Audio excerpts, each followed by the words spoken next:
Hello everyone and welcome back to the GeekWave. This is the low budget show. It's the show so low it has no budget.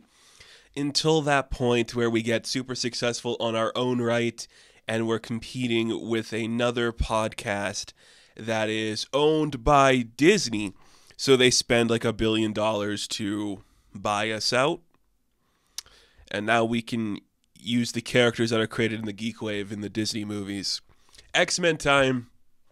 This is another one of the episodes I always knew I had to do. Solely because I just knew it was coming. You know, like, I have nothing to really say about the X-Men movies. They've been talked about to death, but they're more prominent now than they've ever been, I guess, because Beast is in the Marvels or whatever. And I figured, let's just get it out of our systems, so I don't have to talk about it at a later date. Because truthfully, folks, I don't care about this franchise anymore. I don't think this is interesting anymore. It's kind of weird, but whatever. We have a couple pieces of news to talk about, and I want to start with this. I don't know if I talked about this last week. Did the SAG-AFTRA strike come to an end last week when we did the previous episode? I don't think it did, so it's happened. A couple of weeks after the WGA got their great deal, so did SAG, and we're all the better for it. A 3-year tentative deal has come, and that's pretty exciting. That is really cool to know. In the coming weeks, we're going to probably be seeing a lot more news being dropped about castings, about people promoting their movies. There has already been like a mad dash run to like promote a bunch of upcoming films, just pretty cool to see. It's nice.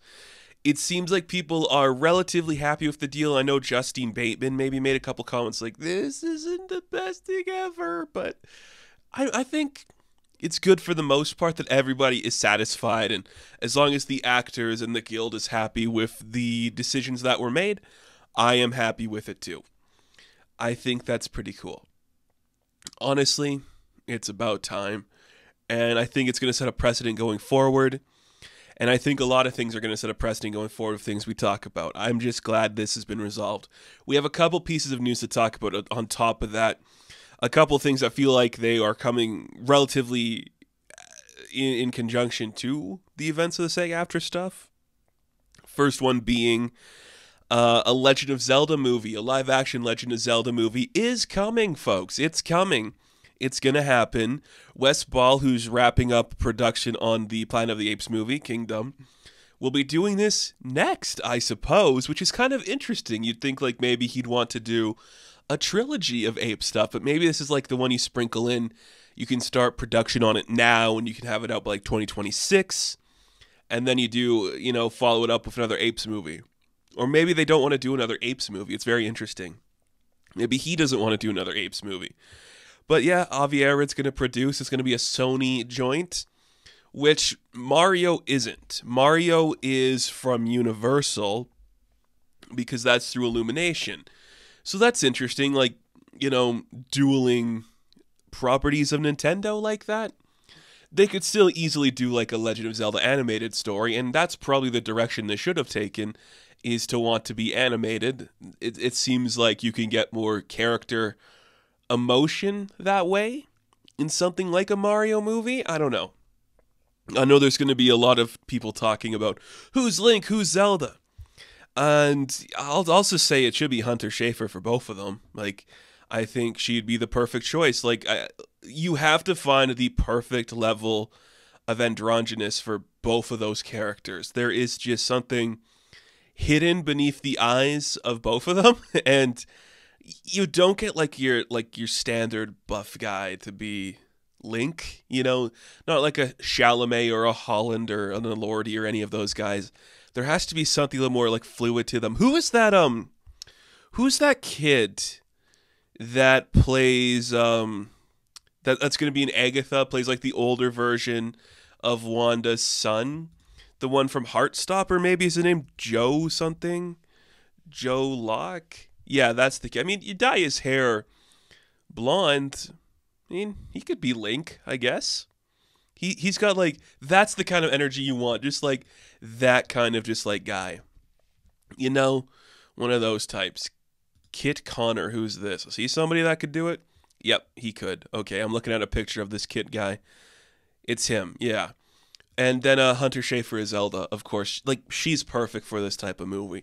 You want ethereal and you want angelic and you kind of want just like sexual in a way, but not like grossly sexual. Just like these people are attractive and spiritual and you feel safe around them, you know? And anyone but Tom Holland, I think. I bet you that's like the choice. They're like, yeah, like a Tom Holland type to be Link. No, you gotta skew younger. Jacob Tremblay could do it. I mean, he'd probably be good. He's got that length. He's got that in him. Maybe he's a good choice too. I just want them to skew younger. You know, something that you're not really expecting. So that'd be nice. And Ganondorf. Who do we want for Ganondorf if he's even going to be the villain? Probably though, right? Like who else do you do? Who's like a big guy like today that would like do it? Do you get Giancarlo Esposito to do it as well? He's doing everyone else. Maybe. So this is kind of exciting. I would have preferred to do like a animated movie, but I don't hate this. Do I love it? No, but I don't hate it. And that's something. And we got a couple of trailers to talk about as well.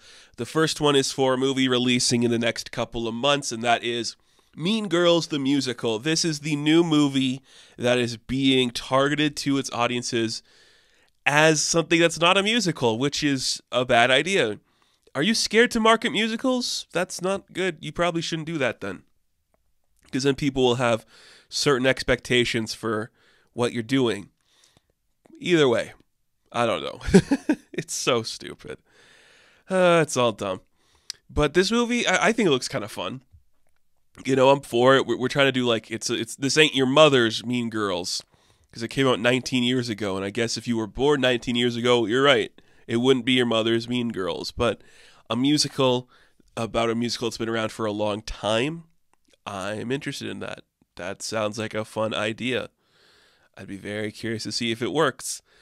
I don't think it's gonna work, and I'm not sure if anyone's gonna care, but okay. Okay. We'll see. Maybe it will. Probably not. I like it, though. You know, Tina Fey's back. Tim Meadows is back. We got John Hamm as Coach Carr. I hope he sings. That'd be really fun. I don't know. Maybe it won't be good, though.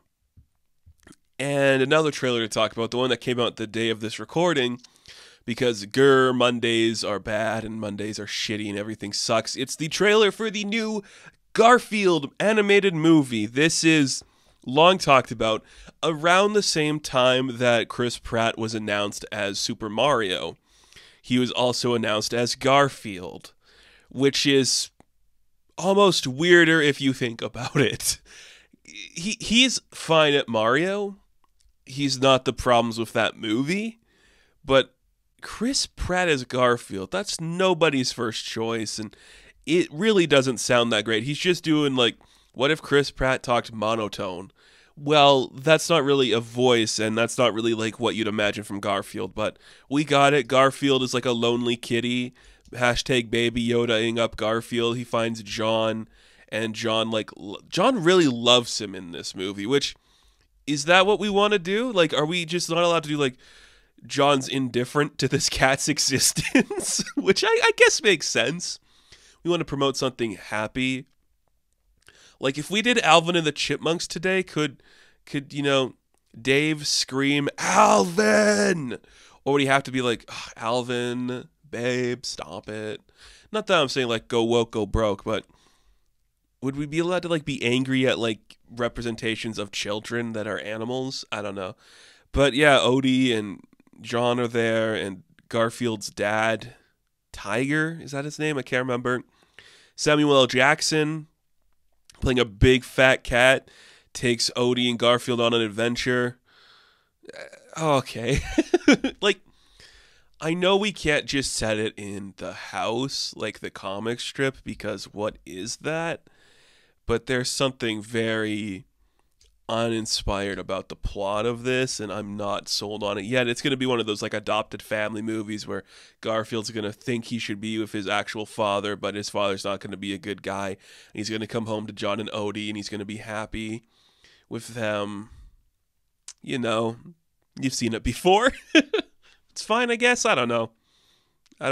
I just wish it was better. We'll never get like a proper Garfield movie, because what is a Garfield movie for a character that exists in comic strips? That's not a movie. That's just like a guy that sometimes shows up. It's the same thing that I'm kind of like glad there is no Calvin and Hobbes movie in any capacity. I know the creator does not want to do that at all, but a long formatted Calvin and Hobbes, that's not that interesting. And I feel like it's more just like the punchline that makes them work. If we had to do a punchline every 10 seconds, that's not as funny. Garfield is kind of the same way. I think we've proven that, but I don't know. I'll give Peanuts a slide just because they've had successful shorts before, and I'm kind of excited for their new one. There's a new Peanuts movie coming out to Apple. I think it's coming out soon. I'll probably talk about it when it comes out just because I like the Peanuts a lot. It'll be fun. Yeah.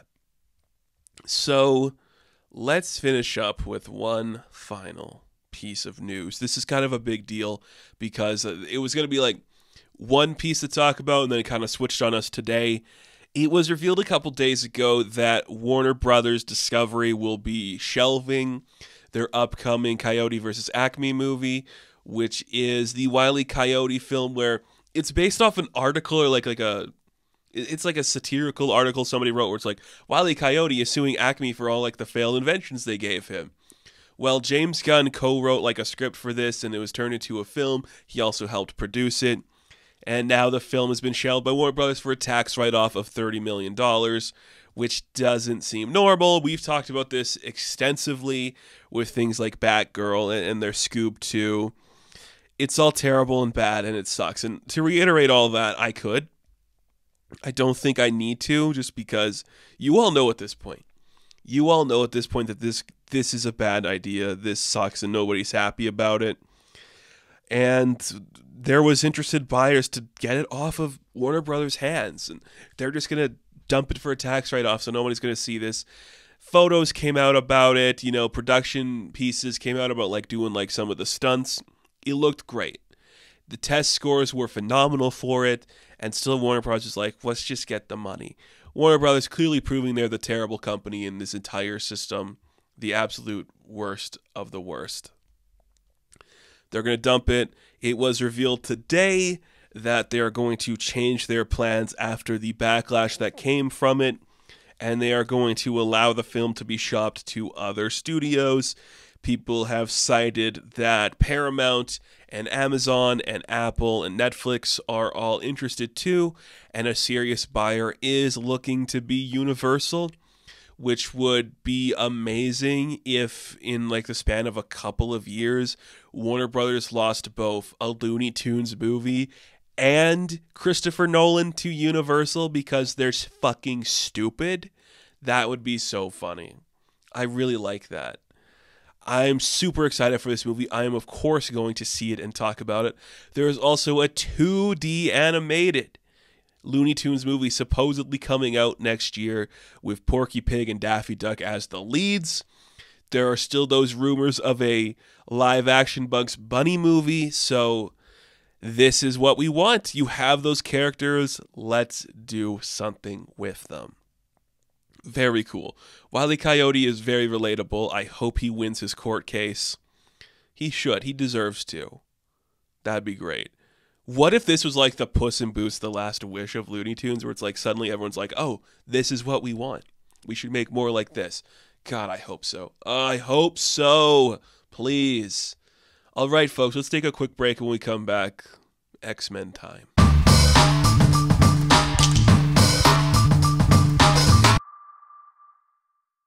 Ba-da-da-da-da-da. Fuck that. I'm not starting it like that.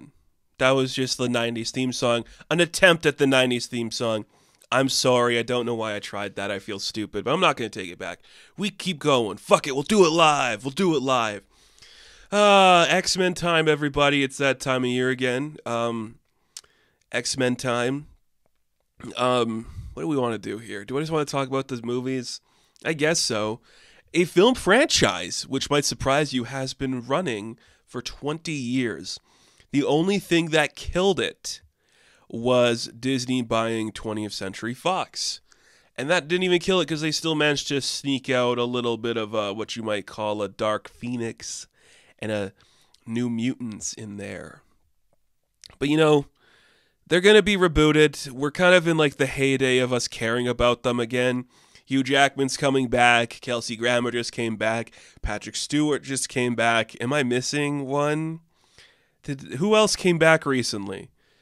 Did any of them else come back recently? Who showed up in Deadpool? Who gives a shit? I don't care, actually. Now that I say it, I don't actually care who came back. So X-Men time. I figured we should just do it. It might sound like I'm not very enthusiastic about this property, and that's because, I don't know, I'm really not. Like, I look at a list like this, and I'm like, they're fine. I don't know. There's not that many, like, good ones. There's not that many bad ones. They're just so forgettable and boring. And they're just like the other universe that was there for like a minute. Now, to be completely honest with you folks, because I want complete transparency when it comes to talking about the X-Men, not my Marvel team. They have never been my Marvel team. My Marvel team, Avengers, the Street characters, the Fantastic Four. I like most aspects of Marvel. I don't read X-Men and I don't read Spider-Man. Like the two most popular brands. They're not for me. They're never ones I got into. Now, I've read a lot of X-Men, and I will never sit here and bash any X-Men story or character because every X-Men character is somebody's favorite X-Men character. I just have never been the guy that's like, oh man, I gotta read every X book coming out. I like X-Men enough. My favorite X-Men adjacent comic book is Uncanny X-Force by Rick Remender. I just like that goofy, silly team of idiots. And that's the kind of story I want. But they're cool. They're successful. They kind of started this industry of being like team-oriented, where suddenly we can make this popular. And the thing I will say, too, you can make it very prominent and relevant to today's audience. And that's the story of X-Men. They are a minority that is ostracized by large groups. It is the story of civil rights, essentially. And that is a clear thing that we could delve into. Some stories do it more than others. Some don't. Sometimes we get a little too cosmic or dumb for our liking. But at the end of the day, we made a bunch of movies, didn't we, folks? We made a bunch of them. We made a lot of these fucking movies, guys. It's kind of crazy to think about how many we made. And how they're all kind of in the same continuity, but not really. And it's just like, don't think about it. It doesn't actually matter. God, it's so weird. It's so weird. It's so bizarre. We should also point out that there's a couple of names associated with the X-Men franchise I don't really want to dwell on, but they're going to come up loosely because they directed a majority of them, like Bryan Singer and Brett Ratner was there for a minute, and Simon Kinberg was there. So just be weary of that, And Tim Miller's kind of a dickhead, but whatever. I'm sorry. I wish I was like enthusiastic about talking about these movies because I think there's generally something interesting. And maybe when we get closer to the release of Deadpool 3, I'll do like a movie tales about like some of them. But I think they've been talked about to death, and people have their favorites and people have the ones they don't like. But the problem with like comic book movies and like Lego sequels and shit in general is that it's a cyclical ball that keeps rolling down the same hill, and eventually everything that was once frowned upon becomes likable again. So we can say, oh, this character sucked in this movie, but if they appear in the end credits of another movie, or if they show up in another movie, people get excited about that, and it's kind of boring. So I think this is the most egregious, and I don't want to dwell on this part of it too much, but it definitely feels like the current state of the Marvel Cinematic Universe is headed in a direction where talking about the X-Men and bringing back the Fox Legacy characters is going to be like their big thing, like a clashing of the universes. I am so tired of that. Like, that means absolutely nothing to me. And I don't really care. Like, production stills of Deadpool 3 has shown like the 20th century logo crashing into like a crater or something. God, that just sounds insufferable to me. Just like, okay. I don't care if it's Hugh Jackman. I would like to see somebody else be Wolverine. I would really like that. That would make me really happy, actually. If anybody cares. But they don't. Why would they? God, it's insane. Oh, it's insane. So stupid. It's all so stupid. God, these movies are so stupid. They get so weird, and it doesn't even make sense what happens to them. I don't know. Should we just start with like the first trilogy, because those were the first ones to come out? We'll talk about some shitty directors. The first X-Men movie came out in 2000. Can you imagine the year 2000? I'm in my 20s. I was born in the 90s. I don't remember the 2000s, like that era, that much, but I can't even imagine what life was like back then. Nobody was doing what I'm doing now. Nobody was talking about the X-Men at this type of scale, because that'd be weird. Why would you? I think this is a good movie. It's very solid. It works well in comparison to the timeline it's taking place in, because then we can do like the Holocaust stuff and it makes sense. And probably the best casting this movie ever did was casting Patrick Stewart and Ian McKellen as Xavier and Magneto, because you buy there's a friendship between those two. They have great chemistry, and you can feel like a rift in them where it's like you don't want the other person to be going down the path they're on. Then it does some like other weird choices, and yeah, the black leather, you're not going to do the tight spandex in the 2000s or whatever, but overall this movie had some strong casting. Anna Paquin in the early 2000s is a pretty good choice for Rogue. Even whichever Ashmore it is that was Iceman, that's not a bad pairing either. They do mess with the ages a little bit, which I don't really give a shit about. And look, Femke, she's great. Halle Berry, she's great. James Marsden, so underutilized in all of these movies. He just looks like a stick in the mud and like a goofy doobie. So I think he's a good Scott. I really like Scott. I think he's a good Scott. And yeah, Hugh Jackman. Do I need to say it with Hugh Jackman? Like, this was a career launcher for him. It made him who he is. He gets to make his weird fucking Music Man tours because he did this, you know? Like, it's weird. But it's just like, going back and watching that, it's like so simple. They're just going to like stage a coup with a senator. And you're like, I guess that's kind of cool. I mean, that's fun. And then X2 a couple years later, we don't bring a lot more new faces in. We get like Lady Deathstrike and Nightcrawler. Alan Cummings' Nightcrawler, a great addition to this universe. What a goofy boy. And I don't know. How do you guys feel about like the scarring on the bodies for like Mystique and Nightcrawler? We're trying to make it more realistic. Like it's like a chameleon skin that changes when Mystique changes her appearance. I don't think it's that big of a deal, but it's fine. X2 is probably the better movie. It kind of delves into more of the history for some of the characters, but if you just go back and watch those now, they are just so quiet and tame compared to the things we do. It's so unbelievable. That's the one where Jean dies, right? She must die. Of course she dies. She always dies. And then you have... See, I barely want to touch on these. Why am I doing this episode? I had another topic in mind, but... maybe I should have done that one. I'm so sorry to anybody that really likes this franchise, but do you actually like this franchise? Like, the first two X-Men movies are good. And then you get X-Men The Last Stand, and it kills the franchise for a bit, because who cares about that? The only good thing it does, the Juggernaut bitch, is that good? Is this the one where we get Ellen Page as Kitty? Right? Yeah, I don't know. Is that the one? Or did they appear in the other one? It doesn't. It literally doesn't matter. Nobody is going back to rewatch this movie. Except maybe Kelsey Grammer, because he's like, I got to see where my performance first started to where it's going to evolve into. Now all I have to do is talk. Okay, Kelsey. Shut the fuck up, Kelsey. I'm so sorry. I don't give a shit at all. And yeah, that's the first trilogy. Bad assholes directed them. They killed people for no reason. And it was all kind of lame and went nowhere. And you're just like, okay, that was fine. But that's all we had back then. We had the Spider-Mans. We had the Blades. And we had these things. And literally, like 1 year before X-Men The Last Stand, we had the relaunch of Batman. And that's it.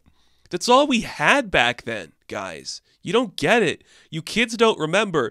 I might have been a fucking child when The Last Stand came out, barely conscious, but I remember buying an action figure of the Beast. I remember that. And then we have the start of what was going to be like the X-Men Origins. We have Wolverine. Now, in 2009, I remember this was probably my most like hyped up movie because I'm like, we're going to learn what happened to Wolverine? And I'm like, oh, that's really cool. And I remember being like a child. How old would I have been? I would have been around 12 at the time of that release. I just remember being like, this is going to be really cool, guys. This is going to change the game, this movie. And I watched it as a kid, and I'm like, yeah, this changed the game. Like, this is my favorite movie ever made. When I'm 12, okay? When I'm 12 years old, this was my favorite movie. It had everything I liked. Wolverine, motorcycles, Gambit. I fucking loved Gambit when I was a kid. That was like my X-Men guy. Of course it was. You're a child. The more I think about this movie, I'm like, wow, they threw so many people in here. Kevin Durant was like the Blob for some reason. Remember Taylor Kitsch when we tried to make him something and then he wasn't anything? And Liev Schreiber is kind of like a good choice for Sabretooth, especially like contemporary stories where it's not just like a wrestler. He's like, we have to get an actor in here.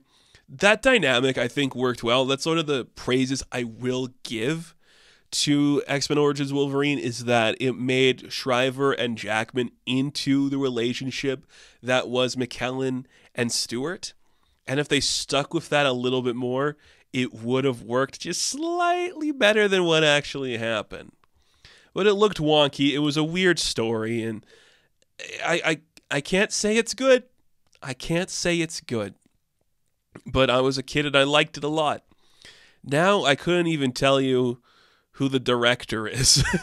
Oh, he made Ender's Game. Oh, there you go. And then we followed that with the reboot, or the prequel reboot. Because, you know, only 11 years earlier we were introduced to our characters like Charles and Eric and Raven and all of them. How did they get to be who they are? So we have X-Men First Class folks. X-Men First Class. Let's go back to the 60s. It's the Cuban Missile Crisis, you sons of bitches. We got McAvoy and Fassbender, two young, sexy studs playing McKellen and Stewart. Are they going to do it well? Sure. This is a pretty good movie. I feel like it's the one I'd want to rewatch the most just because it's political, it's a period piece, it's kind of like a world where you're still hiding who you are and you have to trust certain aspects of yourself. They form a really dumb team, and that's kind of lame. And like the villain's the Hellfire Club, and you're like, what? Already? That's kind of weird. And Kevin Bacon? You're like, what? What's Kevin Bacon doing here? But McAvoy is really good in it. Fassbender's really good in it. Jennifer Lawrence is really good in it. Like, she gets trapped in 5 of these movies, and you're just like, oh, babe, I'm so sorry. Or is it 4? I don't remember. But she's trapped in these movies for a bit, and you're like, babe, I'm so sorry. We just want you to be happy. She's never going to be happy. That poor girl. That poor girl. Oh. And then she does Hunger Games. Then we have the Wolverine. James Mangold teaming up with Hugh Jackman. I like the Wolverine. I just like samurai stuff, and I think like that's an aspect we were too scared to explore in the movies with Logan, where it's like we could actually go there. Attempting it here does a lot of things right. It definitely starts to feel like the first X-Men movie to enter the modern blockbuster era, where there's like a big guy in a suit at the end, where the beats start to feel slower and then more escalated in like a weird editing fashion. It definitely is the tonal shift that these movies take, is the Wolverine. And that could maybe be to the detriment of this universe. Maybe putting Logan in that situation traps him in a place we don't really want him to be in. Maybe. Might be terrible. Probably is. But hey, there was a lizard lady. Did Hugh Jackman use a sword? He must have. I don't remember. Then we have Days of Future Past. Remember when we first did the reboot? Literally 3 years earlier. Now is time to cross it all over. So immediately after Logan, after the Wolverine, there is a post-credits sequence where the old guys come back. It's like, Logan, we have to send you to the past, Logan, because the only character people give a shit about in these movies is Wolverine. So we're going to do the Days of Future Past storyline, kind of, where the present-day characters that you like, kind of, some of them are back, kind of, and a Paquin, right? This is where Kitty has to be the portal, right? That's what we do. Who's the portal? One of them's a portal. I think it's Kitty, because that's why we say she can't go back. And then Hugh Jackman goes back, and he's just like, I guess I'm going to go see, like, my friends of the era, Charles, and all that stuff. It's objectively fine. Like, if I were to rewatch it, I'm sure it's good.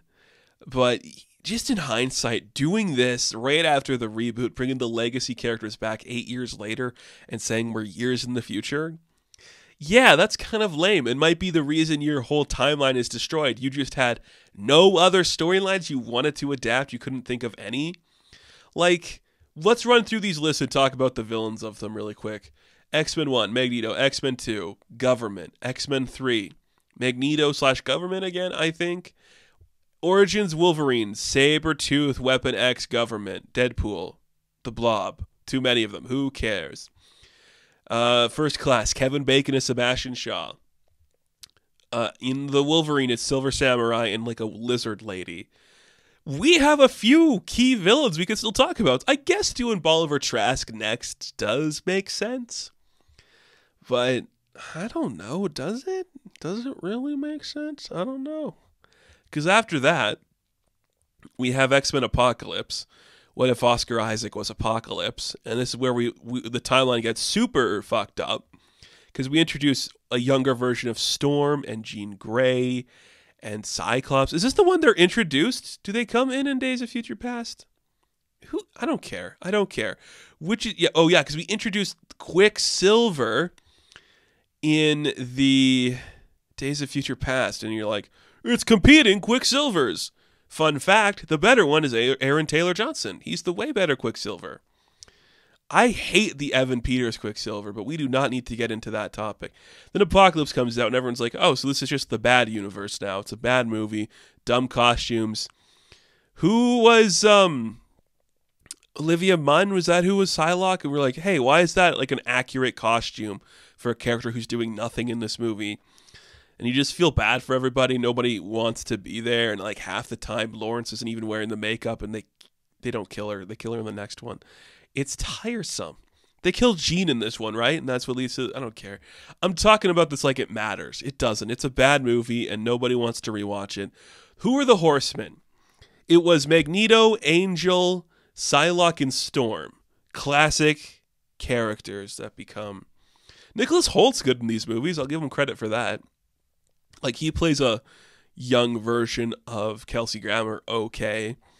Ty Sheridan? Nah, he ain't Marsden. Marsden's just a...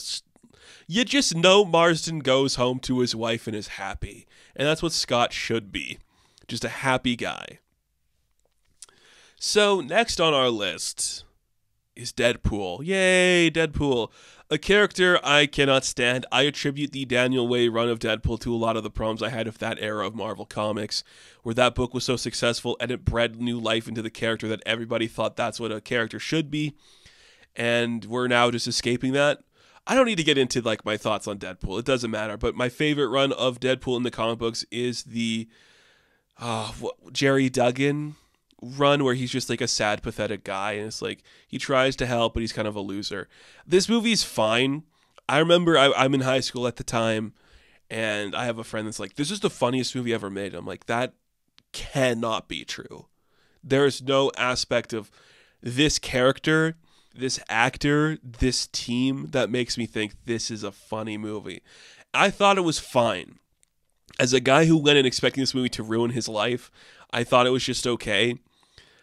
I couldn't care less about Ryan Reynolds as an actor. He's not my guy. I do not think he is funny in any regards of the word. Like, I've never got his basis of humor or his character stuff. I don't like it. And his Deadpool is so infuriating, but it does a couple things I like. The low stakes are really cool. Like, jumping around the timeline's pretty cool. And that's fun. It just makes it kind of different. And then when we get more money, it just ruins this character. So that sucks. At the same time that Deadpool is getting to be like a top tier character, Hugh Jackman is signing off as Wolverine/Logan for the last time in Logan, in a good movie. A movie I've talked about on this channel before when it first came out, when I was, 6 years ago. I was a different man back then. I'm sure if I went back to watch this now, I'd still think it's great. But it does feel kind of tainted by the fact that Hugh Jackman's coming back. Like, he couldn't say no. But it's good. Mangold clearly is a Western guy, and he wanted to make a Western. He made a Western. And it's a good sign-off to this character. It gets the job done. I think Jackman did good work in it, you know? And what more could you ask for from the guy? He did pretty good. Then after that, we have Deadpool 2. A movie I remember at the time thinking, yeah, it's fine. I don't know. The more I think about this movie, the more it infuriates me. It's such a stupid plot, stupid characters. I cannot stand Deadpool. Let's move on before I decide not to publish this episode. Dark Phoenix comes out in 2019. Delayed immensely. COVID kind of fucked it up. No, COVID didn't fuck it up. It fucked up the other one. This one just was like, it's part of a merger. Just dump it. Nobody saw it. They killed Jennifer Lawrence in it. Jessica Chastain was like an alien or something. I never watched it because at this point, it's 2019. Endgame just came out, and I'm like, you guys, we kind of reached the peak, right? Like, I still like these franchises, guys. I still like them, but can we just relax for a goddamn minute before we jump into the Dark Phoenix again? It's only been 13 years. We don't need to do it again. Relax. Give me Mr. Sinister or something. Maybe something good. I don't know. And then to end off this legacy era with some great characters and some fun ideas, we have the heavily delayed, the much talked about New Mutants. Yay, finally some New Mutants show up. Who are they? Magic, Wolfsbane, Chamber. Was Warlock in it? Cannonball? No. Nobody watched it, and it was dumped, and it was stupid, which is kind of a shame because Anya Taylor-Joy, she's a big name now. You know, you got the Stranger Things kid is in there. Maisie Williams making weird shit. It could have been something special like alternative programming to the X-Men. Unfortunately, or fortunately, depending on how you look at this, nobody wanted to watch that. So it just kind of fell to the wayside, and it was just like dumped in theaters and on streaming and meant nothing to nobody. And that, my friends, is the incredible legacy of this beautiful franchise. They had a couple of TV shows if you want to include them. Legion, great show from Noah Hawley. The Gifted, people watched it. They sure did. And you know what? They were fine. They were fine. Let's look at the, what is this, production budget. Ew, man, these are expensive. Kind of grossly expensive. Are you telling me The Last Stand was $210 million and that's the most expensive one? That's crazy. Gross. That's gross. Now, do we have a list here of the canceled or reworked projects? This is just over a bunch of time. The sequels to the original X-Men movies, whatever. X-Force, of course we were supposed to do an X-Force. Why wouldn't we? Gambit, the much talked about one. There is no doubt in my mind that Channing Tatum will appear in Deadpool 3. That's probably going to happen. Alpha Flight? We could have done Alpha Flight. I've talked about those characters extensively on here. If there was one project I'd want to work on for the MCU, I would go over to Kevin Feige, storm up to his office and say, dude, let me pitch you my Alpha Flight TV show. What is it? What if we just watch these Canadian superheroes just live their day-to-day lives, kind of like a JLI, but for Marvel? That's an idea. Oh my God, do you remember they're going to do like a multiple man movie with James Franco? And everyone's like, this is not the time for James Franco. A Kitty Pryde movie, you're like, no thanks. And Deadpool 3, whatever. Bad movies, I'd say. Actually, let's look at the list again. I shouldn't be so negative. The best one. So, the best one is probably, oh my God, that's a hard pick to get. I might say X2 and First Class and X-Men. Like, those are the best ones. And then, okay, let's rank them all. Fuck it. Let's rank them all. The worst one, probably Dark Phoenix, and then New Mutants, and then Deadpool, and then Deadpool 2, and then Apocalypse, and then Last Stand. I already hate this order. Those are all bad movies in my opinion. X2 is the best. Then it's First Class, and it's X-Men, and it's the Wolverine for me, and then probably Logan. And then I couldn't give a shit about any of the other ones. Ugh. I hope we do the X-Men better. And you know what? We might come back. If I were to do another topic of the X-Men in like the MCU, I think I'd want to get a co-host or just like someone come on the show to talk about it with me. Because I just don't fucking care, you know? I really don't. Like, I have no desire to see the future of the X-Men. Like, the stuff going on currently, kind of like the fall of the Krakoa stuff, is exciting to me because I'm like, that's an idea. But we'd have to go through all the lore again. And I'm like, oh my God, I'm 20-something, okay? I don't need to do all the X-Men lore again. Just slow down. God. We have one Marvel movie coming out next year from the Marvel Studios banner. That is Deadpool 3. And then in 2025, we got 4 of them. God, I'm tired, man. I'm really tired. But whatever. More movies, more great stuff, whatever. Which one's your favorite? Who's your favorite character? Mine's probably James Marsden as Cyclops, who was in 1.5 movies.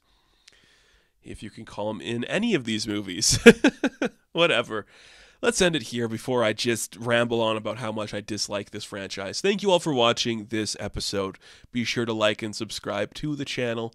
As always, you can check me out on Instagram, TikTok, and Twitter. And as always, I will catch you in the next one. Have fun. Stay safe. Good luck.